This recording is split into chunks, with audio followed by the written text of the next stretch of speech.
এ ঘর এমন ঘর যার উপরে আপনার আরশ। এ আল্লাহ, আমি বড় গুনাহগার পাপী, চোখ নিয়ে এসে আজ তোমার ওই কাবাকে দেখছি। জনমবার বলতাম কাবাতে শরীফাতে কোনোদিন দেখার সৌভাগ্য হয়নি, আর সেই কাবা আমার চোখের সামনে। তো একটু ওই দিকে আল্লাহর দিকে যদি দিল রুজু করি তো কাঁদতে হবে না, চোখ দিয়ে মানে একেবারে বন্যার মতো পানি বইতে থাকবে।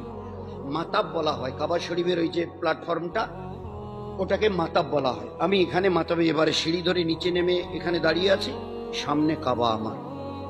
এইভাবে আস্তে করে ভালো করে দাঁড়িয়ে এইবারে চোখ তুলে তাকাই তো কাবা শরীফ আমার চোখের সামনে আমি দেখতে পারবো। ওই সময় দিল খুব আল্লাহর দিকে রুজু করা, এ আল্লাহ, এই সেই কাবা যেখানে লক্ষ নবী আদম আলাইহিস সালাম 1000 বার উনি হজ করেছেন। আদম আলাইহিস সালাম এই ঘরের তো প্রথম থেকে, সেই জামানা থেকে এই ঘর 1000 বার উনি হজ করেছিলেন আদম আলাইহিস সালাম। এই আল্লাহ, এমন কোন নবী বাদ যায়নি যে নবী এই ঘরের তওয়াফ করেনি। এ ঘরে এমন ঘর যার উপরে আপনার আরশ।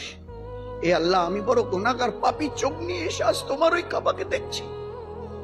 জনমবার বলতাম কাবাতে শরীফাতে কোনোদিন দেখার সৌভাগ্য হয়নি, আর সেই কাবা আমার চোখের সামনে।